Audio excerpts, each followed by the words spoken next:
Mo. Okay. Guys, we are here finally for the Joker FOLIE à2 review, directed by Todd Phillips, of course starring Joaquin Phoenix, Lady Gaga. So this is going to be an interesting review, I think.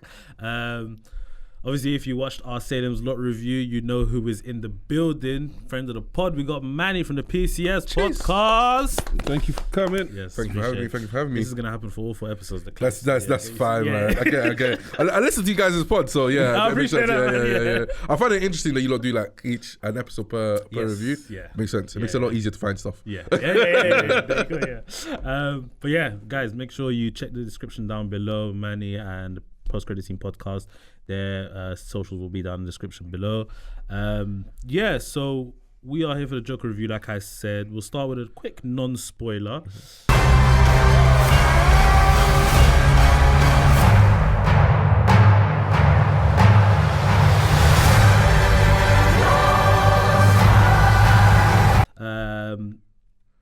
So I got to watch this at the multimedia screening. Wait, I don't think you were there right now. Yeah, I sat next to Gaz and the host.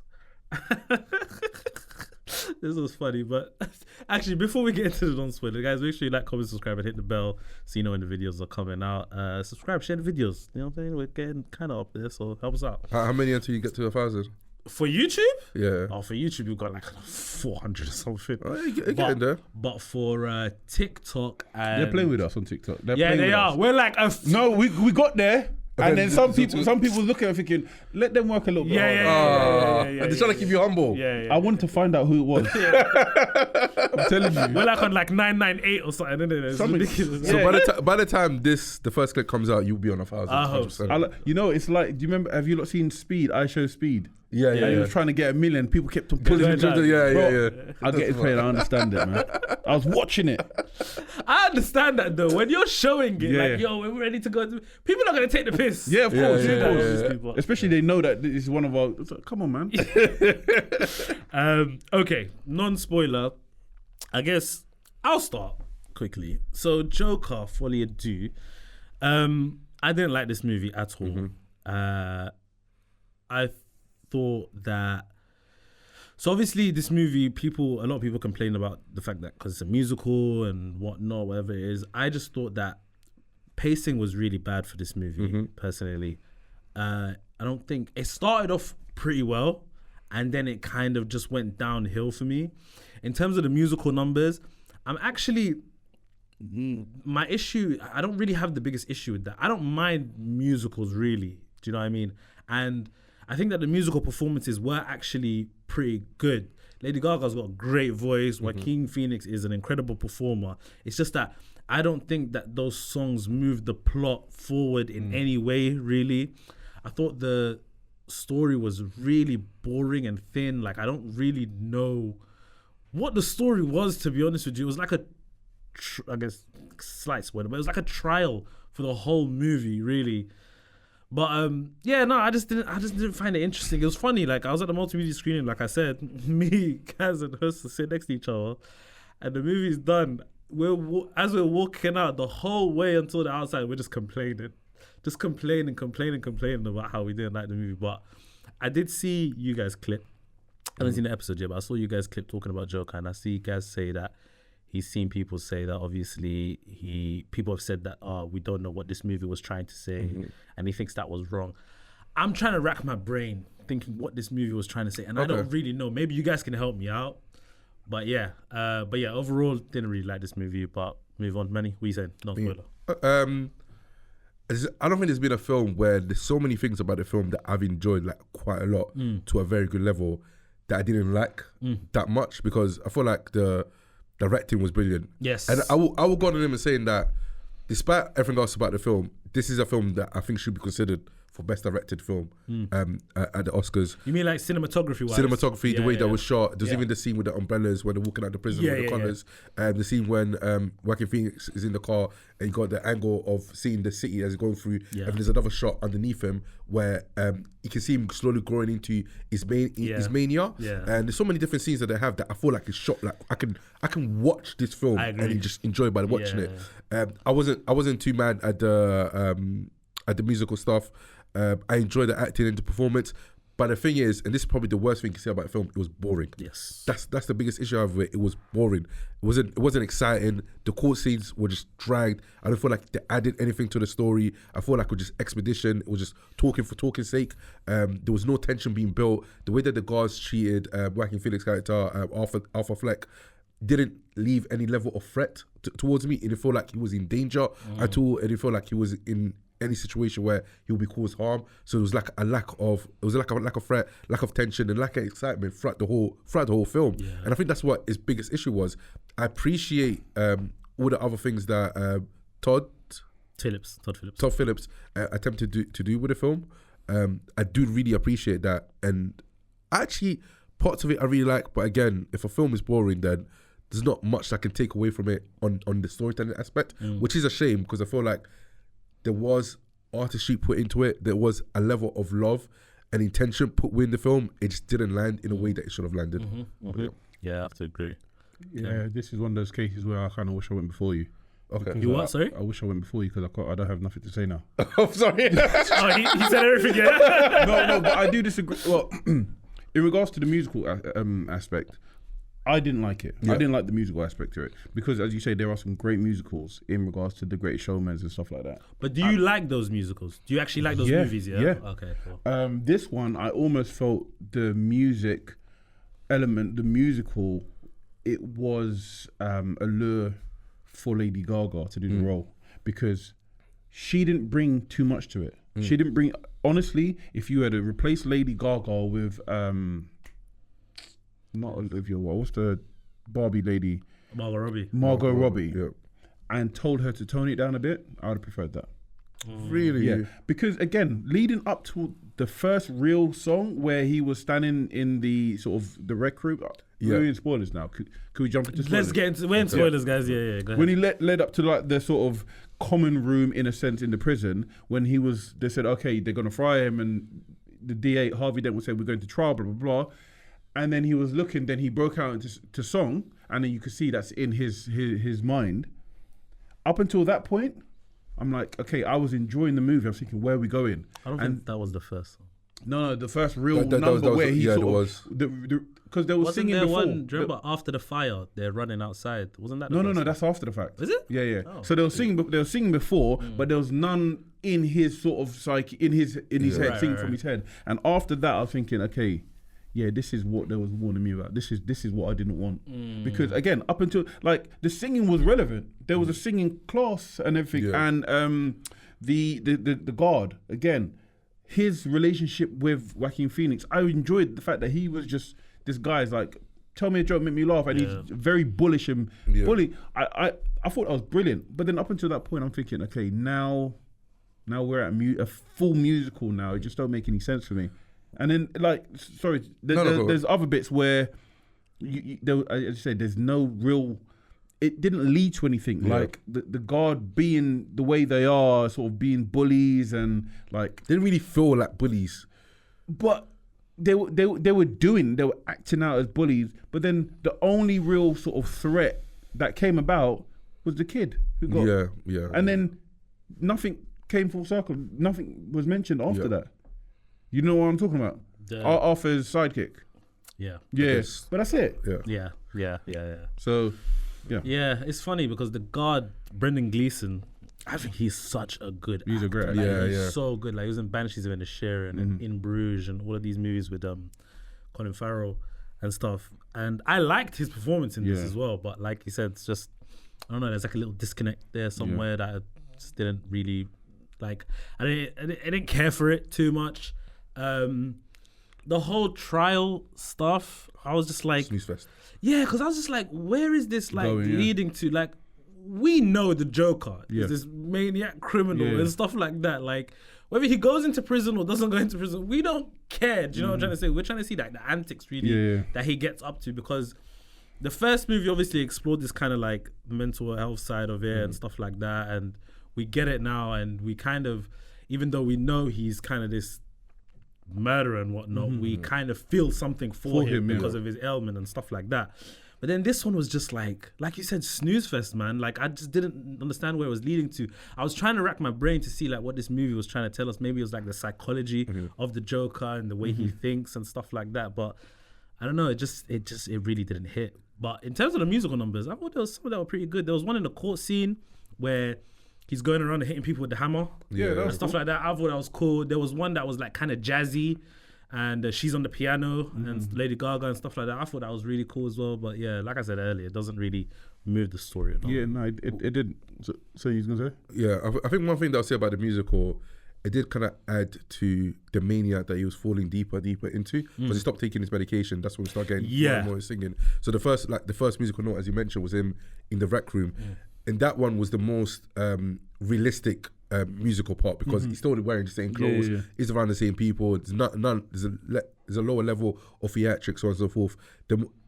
Every single musical from then, it keeps progressing to him getting worse and worse. Yeah. You see, his makeup is coming on. Now he's wearing the suit. Now the makeup is running. His hair is running. Like, he keeps going further and further deep into mania. So that's one thing that I really enjoyed in terms of the musical, and the music also went along with his current mind state during that period. And I think that's an issue that I had with the court scene so much. The court scene didn't lead into that. The court scene was just there, and then we got the musical. But I feel like if you build up tension and then brought the tension with the musical, it would have made such a much better film, because you would have gotten me excited. I would have felt something towards lead up to the musical. But then the musical just comes in times where I didn't feel like it was needed in that moment, because you haven't worked. Those scenes haven't worked hard enough for you to give me a musical. That's what I felt like. But I understand what he was trying to do. That's why I'm not mad at the musicals, because I felt like it added so much in terms of the level of mania that he was falling deeper into. And one of the best ways to showcase level of intense emotion is with music. And I feel like that's what they were trying to do with those scenes. As I said, what you're saying, like, I hear, I kind of see it better now. But you didn't like it? No, as you said, I don't believe it was warranted. It was like I'm struggling, because again, I really wanted to like this. I really wanted to like it. And there's some creative elements in regards to storyline which I never got, and I'm gonna ask you some questions because again, like, I don't want to jump to the end if you lot got any more to speak about, like the second act and stuff like that. But it's like, this is not the story. This is not Joker's story. Yes, there has some element of creation in regards to how it's been told or new stuff they're introducing, because the whole aspect that I understand, I know you're a Batman fan, Mo. Of course, yeah. Harley Quinn is a byproduct, obviously, of the Joker. Yeah. We all know that. Yeah. And we were seeing that up until a certain point. And then when she's seen that she's not getting what she wants out of this, she's sort of up and left. And that's not what we know of Harley Quinn and Joker's relationship. I don't think the issue is that she wasn't getting what she wanted out of it. It's that she even says that all you have is the fantasy.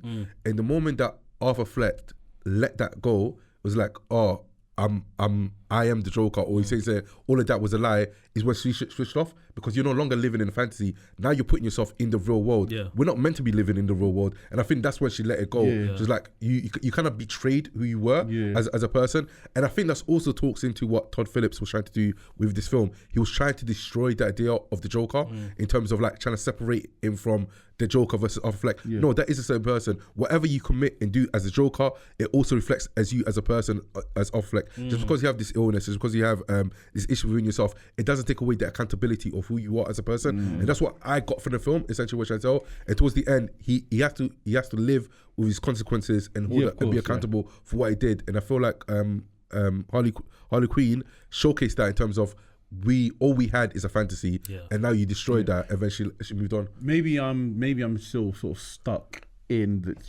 the DC and in the comics world. I think with that, it's like the story of like Harley Quinn and Joker is kind of like, I think we need to kind of think that the way Todd Phillips has done this is that this is not the final Joker. Yes, But that's why, innit? Because Harley Quinn is usually in like DC canon, she's very much more submissive to the Joker. Yes. And they have a super abusive relationship and stuff like that. In this one, it was like Arthur loved her. Yeah. Do you know what I mean? So I think that if he ever does a third one, which I don't think will happen, and this new Joker, which we'll get to the end, is the Joker, is when they'll have that actual relationship that we're used to. Do you know what I mean?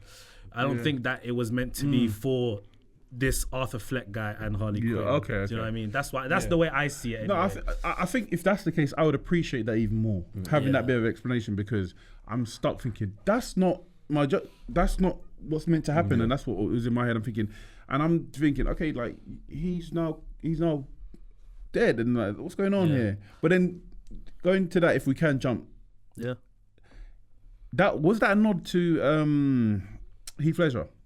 Heath Ledger's Joker. The smile, the cutting the smile. Yeah. Oh, because he was in like the They kept on showing him as well, that guy. Yeah. Yes. Yeah. So when you said that, it's the only time I've actually it came to my mind now when you said that this might be the Joker. Yeah. And I didn't think That's wasn't how I thinking imagined it. Because even in the first one, like after the first one, a lot of people were saying like, this is not the final Joker. He's like, he started the idea of the Joker, and someone else will kind of take over. It's a mantle in itself. The Joker is a mantle. It's not. It's an idea. Yeah. Do you know what I mean? So yeah, but a lot. Piggyback on what you said, a lot of people have this idea, and I don't know what you guys think, but a lot of people had this idea of like how the first one kind of, I don't know, quote unquote, catered to incels. Yeah. And he's trying to divert away from that in this one. Yeah. So that's why kind of like the Joker was the way he was in this or whatever it is. But I don't know if that's the case or how it was. I don't know how you guys see it. I think that's how I see it in terms of like him trying to destroy the Joker, in a sense. And also something that Jason, who's a co-host on, because they've not seen the episode before I did, and we're talking about it, and Jason mentioned something on the lines of the scene at the end when we see my guy cutting, he's making a smile, essentially creating a Joker. But again, it was in the background. It was in the background, But it's kind of obvious what he was doing. No. But what Jason was saying, that it feels like and I agree with him, it feels like a cop-out in terms of, if you are going to go down this route in terms of like what's been discussed before, like the first film attracted quite a lot of incels, and a lot of incels took that to meaning something that it was, and Todd Phillips coming out making the second Joker, essentially destroying the idea of Joker and trying to put right something that you felt like you done wrong. There's a level cop-out if you try to now end the film with, there's a possibility of a potential of a Joker. I get it, you want to leave room for potentially other film, but I don't feel like that's how films should be made. Leaving a window open. If you're going to destroy something, destroy the whole building. Don't now try to add something extra to have a sequel. So leave room. Leave room. Create the art you want to create. Don't think about the next project when it has nothing to do with that piece of work or that piece of art that you're doing.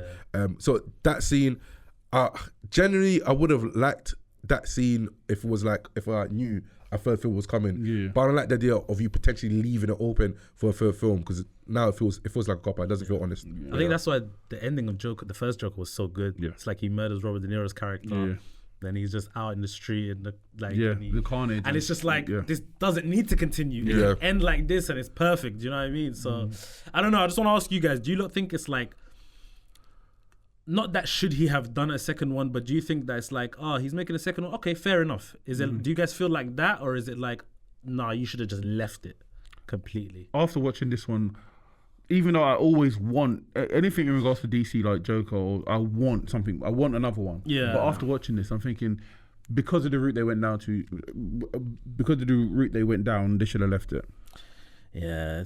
What do you think? I'm a bit of both. I think when I first heard that sequel was coming, I was like, we don't need another sequel, because I really enjoyed the Joker for what it was. And even with hearing about the changes turning to the musical, it feels like you're doing a bit too much. But again, I feel like with film or any other medium, it's art, innit? People are trying to create art. They're trying to show express themselves in whatever they want. Yeah. And I'm not mad at this film. I feel like, I'm not saying that this film was needed. For us, to me, it feels like it was needed more so for the director and the writers that wanted to express something. Or tell their full story. Tell the full story. So I get it, and with that, I will never be mad at that. Yeah. If you want to express like like be honest with your art. Yeah. I'll never, and it feels like an honest piece of art. So I'm not mad at it. I'm glad that them not got to do this. I just don't need another one. Yeah, no, I agree. I don't know what else is there to say really. What is okay? So, just quick scene. One of my favorite scenes in the movie. Again, it's more of Joaquin Phoenix's acting when he was in the courtroom and his accent was going all over. I thought that was brilliant. That just shows a really sort of. He's incredible, man. He's incredible. But because we've seen the actual, we've seen the efforts and we've seen the what he's had to put in to do the first Joker, like being malnourished and looking malnourished and stuff like that. This time around, I'm like, okay, we've seen it already. Even though it's for the role. Yeah. Like, okay. And there's a lot of like the way he's posturing his body and doing all that to show that he's really sort of skinny and doing all of that sort of stuff. It's almost like, okay, I've seen it already. What do you lot think about that? Yeah, no, I get what you mean. About the accents thing, I found it really interesting the way he was doing. And I do want to say as well, like, this Joker, he almost has like a level of empathy to him, slightly. Yeah, 100%. Especially like with this Gary Puddles character and the way they were discussing I it. felt so sorry for Puddles. But man. bro, the Joker that we know, empathy is the last thing in his mind. 100%. Do you know what I mean? So Yeah. it's like, I don't know, there's this thing that's just... But now, obviously, after you said what you said, this might not be the final Joker. Yeah. I can understand. Yeah. But yeah, I felt so sorry for. You know what? It's the way he was walking. Yeah. He was waddling, and you know what? Again, I'm trying to put pieces to pieces. Sorry, I'm trying to like just make stuff up because I didn't get a story that I wanted, and there was no. They left me hanging on few elements of the movie, so I was making stuff up for myself. You see, when Puddles was walking out like that, I said, "Oh, that's my penguin." It's too small to be the penguin. I don't care, bro. We got woman penguin in the Crusaders. Come on, man. Imagine he comes back and become the penguin, and then obviously you see when Harvey Dent with the explosion. Is that the point? People were talking about it after the screening. Yeah. They were saying that he's obviously too fit. So yeah, they changed a lot. Yeah, with this, you could see there was a lot of changes there. What did you guys think of the Harvey Dent character?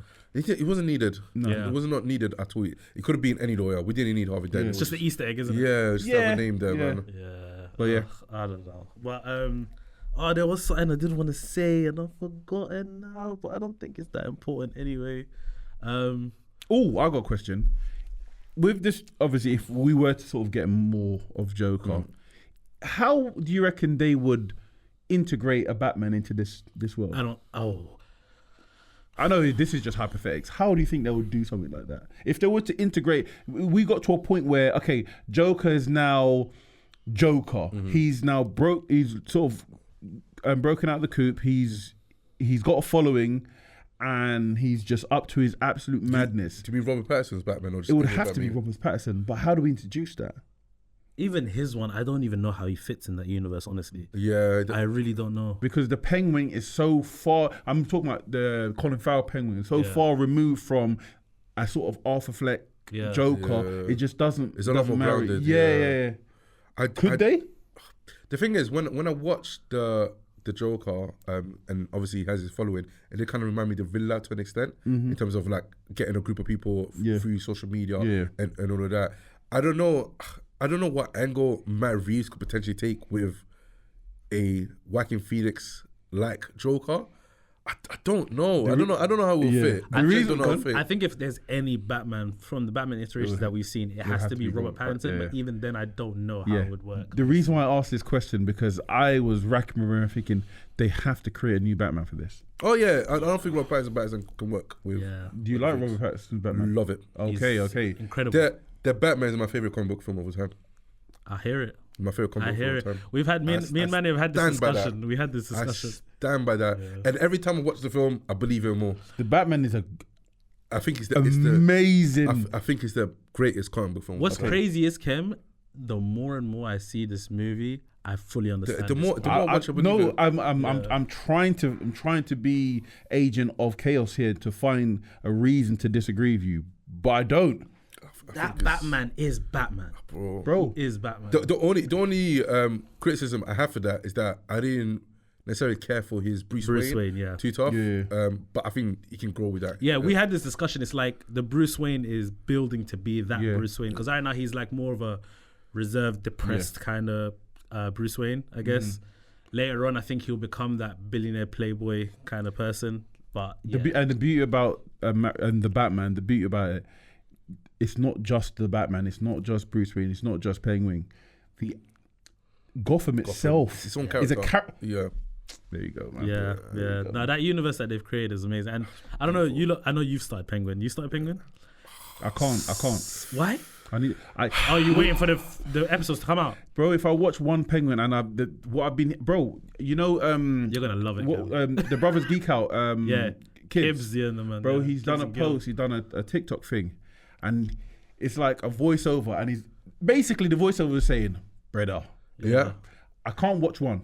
I can't watch one." I think the first episode might be my favorite first episode of a TV show. It's so good. Potentially ever. It's definitely top 10. It's so good. The first episode is.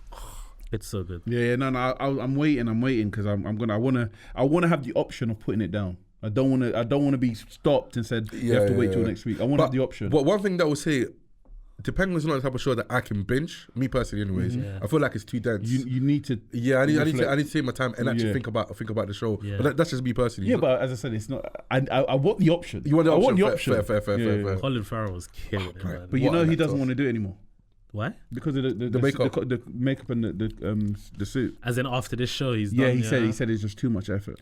And I hear it, man. I think it's like half a day every time he has to stop Wow. working. And we spoke with Amro, and he explained the process of when, as an actor, Yeah. when you have to put on prosthetics and sit there in a chair for like 2-3 hours, and especially when it's to go to the toilet and stuff like that. So, yeah, Shout out to Amro. He's been cast in Black Mirror season 7. So yeah, big move. Yeah. Yeah. And Amro said he's going to come back and talk to us. Love it. So I love that for you guys, Let's go, man. man. Come Nah, on. Amro's cool, man. Friend of the pod. Yeah, no, Penguin's great. But yeah, no, I just want to say one funny scene from the Joker. I don't know if you guys remember this, when the guards are beating him up and they're carrying him off. There was one point. Oh, you. Sorry. They're carrying him and he just went slap. Oh yeah.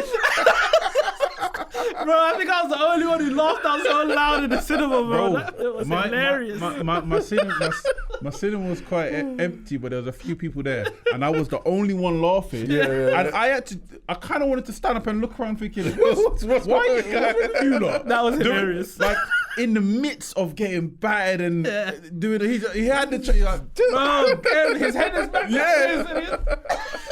You know, it was. Do you remember the blackening when the Yeah. bed? It's the same thing. Yeah, Oh yeah, my! yeah. I was thinking, what's wrong with you? Like you don't know comedy. Yeah, that got me. That got me. was funny. But got anything else to say about the Joker, guys? No, I'm good. Well, good. All right, we got to rate this then. I wish I could remember what I rated the first Joker, man. But it doesn't really matter. This one, I mean, it's definitely better than Salem's Lot. I'll give this. Oh, this is tough. Is it above average or is it just average? Oh my days. I think I will give this a 5, maybe a 6. Yeah. That's interesting. I thought you'd have given it lower. I'll stick with 5, I think. I'll stick with 5. Because I think there's like, it has some redeemable qualities, but overall it just didn't hit for me. Yeah. Yeah. Again, like, I think I would, even though anything above 5 is rewatchable, it's rewatchable to sort of maybe try and find some stuff in it, but I don't think I would rewatch it. But in that sort of, with that vein, I would give it a 6. I think just before you give your review, I think for me it's just like, when we reviewed Salem's Lot, we said like, well, me and you at least, we said cinematography, we didn't care for it. The acting, we didn't care for it. The writing, we didn't care for it. At least for this one, I can say performances, I can't say anything bad about anybody. And cinematography, I can't say anything bad. Do you know what I mean? It's just the story was so thin that, that's why I give it that. But yeah. What do you So I'm not sure what rating I can give it because I wouldn't rewatch the film, think? Same, yeah. but I could spend hours watching stills of the film, like just looking at stills of it. Yeah. I can do that, but I don't think I want to watch it in this completion. Yeah. So I want to give it a 5.5. Yeah.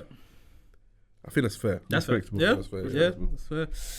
All right, guys, that was our review for Joker, Folie à Deux. Yeah, let us know in the comments what you guys think of this movie. And if you really like the movie, please let us know why you liked it. Like if it's like rated higher than like a 6 for you. I'm really interested to know, because I would like to know other people's opinions on why they liked it. But yeah, that was our review. Hope you enjoyed it. Make sure you like, comment, subscribe, hit the bell, and remember Manny and the Post Credit Scene podcast. Their socials are down in the description below. So please go check it out. I will see you guys soon. Peace.